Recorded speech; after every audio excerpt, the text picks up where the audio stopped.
Bonjour à tous et merci de suivre ce 6h30. Cela fait 3 mois que l'autoroute Abidjan-Grand Bassam est ouverte aux populations, mais elle reste encore peu fréquentée par les usagers. La plupart préfèrent emprunter l'ancienne route. Qu'est-ce qui explique cela? Doigt de Laser nous donne des réponses dans ce reportage. Autoroute Abidjan-Grand Bassam. Cette infrastructure ouverte à la circulation depuis septembre dernier fait encore peau neuve. Certains transporteurs comme Jean-Louis Zambi sont encore adeptes de l'ancienne route malgré les commodités que présente cet ouvrage. Bon, ça dépend des passagers. Il y a par exemple les passagers de Bassam, on prend l'autoroute. S'il y a les passagers de Bassam, on oublie de prendre l'ancienne route. Si tu as les clients, tu n'arrives pas forcément dans le milieu de Bassam, les gars descendent souvent au bord. On ne peut pas rentrer puis faire encore le tour comme ça, revenir comme ça, puis reprendre. Et ça fait que ça nous retarde un peu. Pour d'autres usagers, le choix de l'ancienne route reliant Abidjan à Grand Bassam n'est pas fortuit. J'ai l'habitude de pratiquer les deux voies. Mais la remarque que j'ai faite, j'ai l'impression qu'ici c'est un peu plus court par rapport à l'autoroute. Plus ici, il y a des habitations qui sont en bordure. En cas de quelque chose, on peut tout de suite faire recours aux gens qui habitent dans ces petits villages-là. L'autre là, c'est tellement dégagé, il n'y a pratiquement pas d'habitation à côté. Donc quand vous êtes en panne là-bas, vous vous retrouvez seul. Il faut appeler et qu'on vienne vous secourir. Mariam Kone, commerçante de produits vivriers, se réjouit de l'intensité du trafic sur l'ancienne route Abidjan-Grand Bassam. Son commerce marche toujours bien.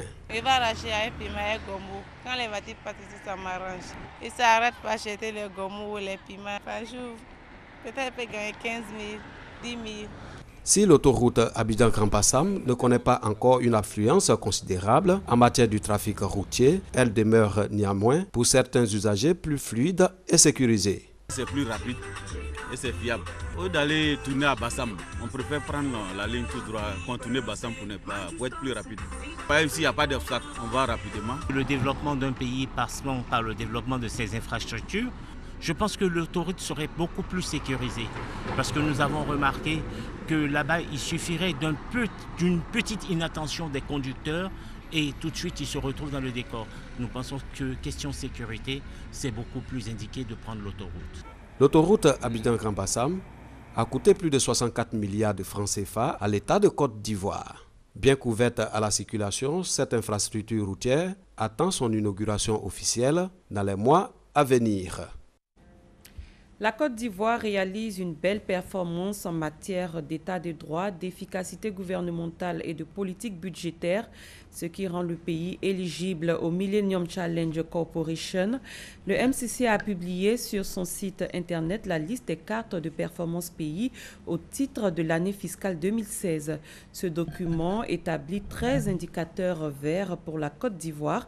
Avec cette avancée, le pays gagne plus de 300 milliards de francs CFA pour le financement d'infrastructures. On en parle avec Noé Nyanyou.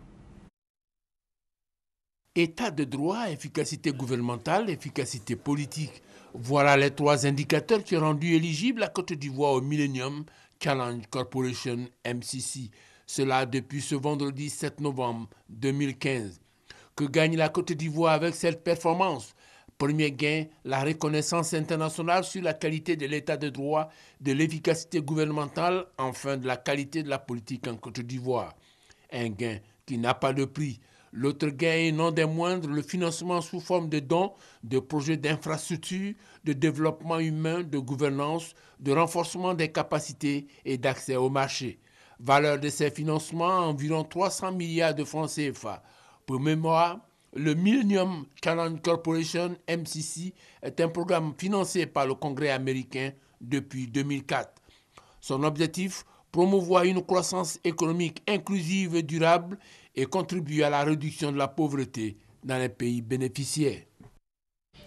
En présence du ministre d'État, ministre de l'Intérieur et de la Sécurité, le commissariat du 37e arrondissement d'Abobo-Doumé dans la commune d'Atekoubé a été inauguré.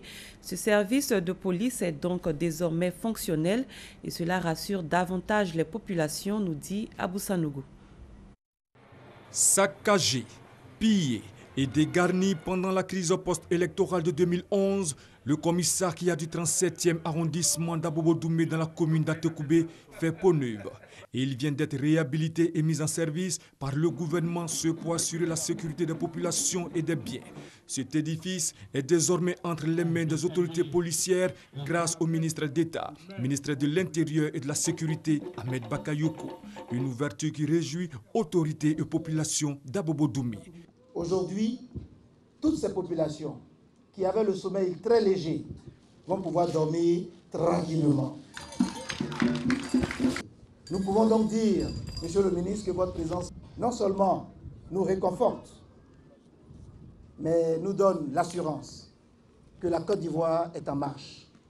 La Côte d'Ivoire est en marche avec le président Alassane Ouattara. Vraiment, je crois qu'aujourd'hui, la population d'Abobo-Doumé, de Lokodio de Jérusalem, sera fière de l'action qu'ils ont posée à l'endroit du président de la République, Alassane, qu'en retour aussi, il pose cette action pour le sommeil.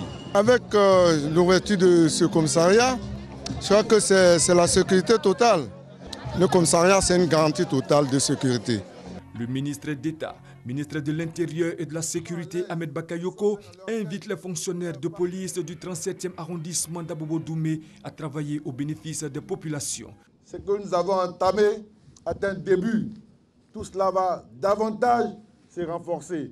Je demande au chef de service du 37e arrondissement d'Abobo-Doumé de travailler au bénéfice des populations, d'aider les populations, de respecter notre charte d'éthique et notre code de déontologie. Donc je vous demande de prendre soin de ce matériel et de protéger les populations, de les respecter. Après la coupure du ruban et la visite des locaux, un véhicule, du matériel de sécurité, du matériel informatique et des téléphones ont été offerts au commissariat du 37e arrondissement d'Abobo-Doumé par le ministre d'État, ministre de l'Intérieur et de la Sécurité, Ahmed Bakayoko.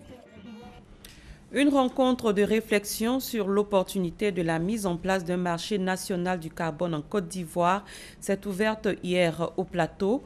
L'enjeu est d'explorer les options de renforcement du cadre réglementaire et institutionnel pour la taxation du carbone. Le commentaire est signé Serge Coléa. Bientôt un marché national du carbone en Côte d'Ivoire. Le sujet a été débattu par les experts de l'Autorité nationale du mécanisme de développement propre, ANMDP, et du Centre régional de collaboration de Lomé, CRC. Les deux structures œuvrent à la mise en place des marchés du carbone viables et stables afin de renforcer le dispositif en matière de réduction des émissions de gaz à effet de serre. La Côte d'Ivoire a besoin d'un développement propre et durable parce que ses habitants aspirent à mieux vivre, mieux respirer, être moins malades et avoir de nouvelles opportunités d'emploi que proposent les emplois divers. Pour le représentant du ministre de l'Environnement, de la Salubrité urbaine et du Développement durable, cette initiative va aider la Côte d'Ivoire à lutter efficacement contre les changements climatiques. Cette plateforme de discussion devant permettre d'identifier les voies et moyens de concrétisation de ce sujet devant garantir d'une part une meilleure visibilité d'action aux développeurs de projets carbone et d'autre part permettre à l'État de Côte d'Ivoire de disposer d'un outil de gestion, de quantification et de traçabilité de toutes les initiatives de réduction de gaz à effet de serre au plan national. Les échanges et discussions ont tourné autour de 3 axes, entre autres le cadre réglementaire et l'approche pour l'établissement d'une fiscalité sur carbone. Des pays émergents comme la Chine, le Brésil, l'Afrique du Sud ont déjà mis en place leur marché carbone domestique. Du porte-à-porte pour convaincre les ménages ivoiriens de se faire enrôler à la couverture maladie universelle. C'est la méthode mise en œuvre par la Caisse nationale d'assurance maladie en collaboration avec le Conseil des jeunes du district autonome d'Abidjan. L'opération a été lancée avant-hier à Yopougon, au nord d'Abidjan. 400 agents sont mobilisés pour réaliser le projet. Nous Sangaré, Herman Yamé. Pour expliquer le bien fondé de l'assurance maladie universelle, une opération de proximité baptisée Opération Porte-à-Porte est initiée dans les ménages. Démarrage de l'opération dans la commune de Yopougon. Visite inopinée dans la famille Diabaté. J'aimerais que tout le monde me suive dans cette souscription parce que ça ne peut que nous arranger. La famille nombreuse, j'ai des enfants. Ils étaient tous sous mon assurance, ma couverture. Maintenant que je suis à la retraite, je ne peux pas me permettre de m'assurer et assurer mes enfants. Comme Mariam Diabaté, nombreux sont les ménages qui rencontrent d'énormes difficultés à se soigner à moindre coût. Tu es malade, tu n'as même pas de quoi te soigner. Or, la santé n'a pas de prix et c'est là même qu'il faut mettre l'accent.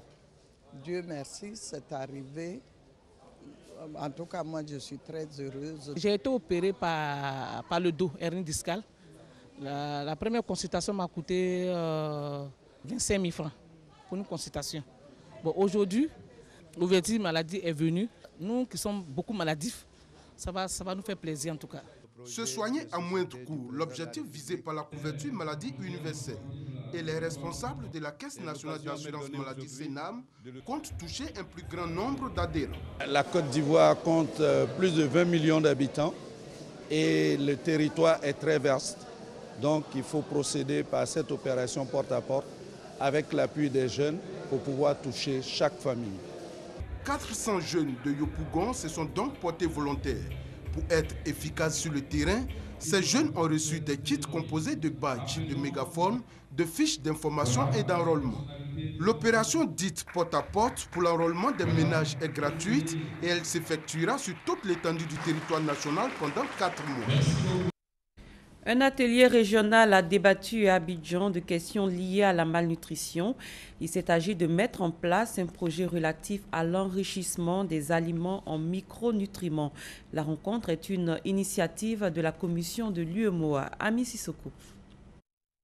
33% de la population de l'UEMOA, l'Union économique et monétaire ouest-africaine, ont des troubles dus aux carences en iode. Selon l'OMS, plus d'1 million d'enfants naissent sans protection contre ces troubles. Face à cette urgence, la commission de l'UEMOA s'active. En 2012, mise en place du projet relatif à l'enrichissement des aliments en iode dans l'espace UEMOA. Objectif visé, atteindre 90% de ménages qui consomment le sel iodé. Une rencontre donc pour accélérer l'atteinte des objectifs visant l'iodation universelle du sel. Les troubles dus aux carences en iode peuvent entraîner le goitre, des avortements spontanés. Chez l'enfant, on peut noter un faible poids à la naissance et une baisse du quotient intellectuel. La commission de l'UEMOA a pris l'initiative de collaborer non seulement avec l'administration publique, avec le secteur privé, les consommateurs et les partenaires au développement pour essayer de renverser la tendance. L'iode est indispensable à la croissance de l'enfant, au développement des muscles et au bon fonctionnement du système nerveux. Pour mieux protéger la population, le ministère de la Santé prend des mesures. Le plus grand défi réside dans les efforts supplémentaires. Contrôle du sel, depuis son entrée sur le territoire ivoirien, par voie terrestre ou portuaire. Contrôle au niveau des grossistes, des détaillants sur les marchés. Contrôle au niveau des ménages. À toutes les étapes de sa commercialisation sur le territoire ivoirien, afin de s'assurer d'une consommation de sel adéquatement iodé par la population. 70% des ménages dans l'espace UEMOA consomment du sel iodé. La Côte d'Ivoire est à 89%. Les objectifs du millénaire pour le développement prévoient 95% de la consommation du sel iodé. La chaîne de radio Fréquence 2 fête ses 24 ans. Les festivités ont démarré lundi dernier. Aujourd'hui, mercredi, des émissions publiques, des prestations d'artistes et des rencontres entre auditeurs, stars et animateurs marqueront cette célébration. Le directeur de la chaîne, Didier Bléou, entend dans ses perspectives renforcer la proximité entre Fréquence 2 et les jeunes. Issa Yeo, Serge Koléa. Fréquence 2 à 24 ans. Au service des auditeurs, depuis le 11 novembre 1991, la radio a révélé de nombreux animateurs et artistes. Les responsables de Fréquence 2 marquent le coup en célébrant sur 3 jours ce 24e anniversaire. Émission publique, rencontres entre animateurs et artistes, découvertes de stars par les auditeurs sont au menu. Ce 24e anniversaire de Fréquence 2 donne l'occasion à des stars du monde culturel et sportif d'évoquer des souvenirs. Fréquence 2, c'est la fréquence de référence, certes, mais c'est une fréquence de jeunes. Donc pour moi, c'est avec plaisir que je suis venu à la radio de me mettre dans la peau d'un animateur. Franchement, c'est avec plaisir et puis je souhaite longue vie à cette radio. Il fut un moment où tout le monde était dessus, on était un peu bizarre, mais Fréquence 2 est venue, surtout Fréquence Jeune, est venue avec beaucoup de rubriques, des émissions et à chaque fois quand on m'appelle, je suis heureuse, je suis très enchantée d'être là. Cela fait 15 ans que Mariam Koulibaly, animatrice vedette, fait entendre sa voix sur les ondes de la radio. Elle rend hommage aux pionniers.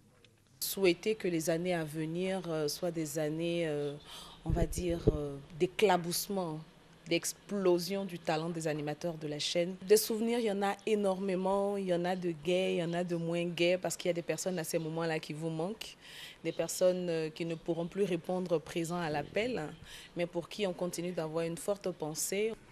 Pour le directeur de la chaîne, Didier Bléou, ce 24e anniversaire doit rappeler l'énorme travail abattu depuis des années. Nous avons une mission, être en phase avec la jeunesse ivoirienne, mettre en radio les aspirations de la jeunesse ivoirienne, contribuer à son épanouissement. Et c'est ce que fait Fréquence 2 depuis 24 ans. Dans les profondeurs du classement au niveau de l'Audima, il y a quelques années, Fréquence 2 fait aujourd'hui partie du top 5 des radios les plus écoutées. Monsieur le directeur général de la RTI a fait beaucoup. Il a fait énormément parce que, tenez-vous bien, en 2013, Fréquence 2 était classée 8e sur les radios les plus écoutées ici à Abidjan. En 2013. En moins de 2 ans, nous avons fait notre entrée dans le top 5.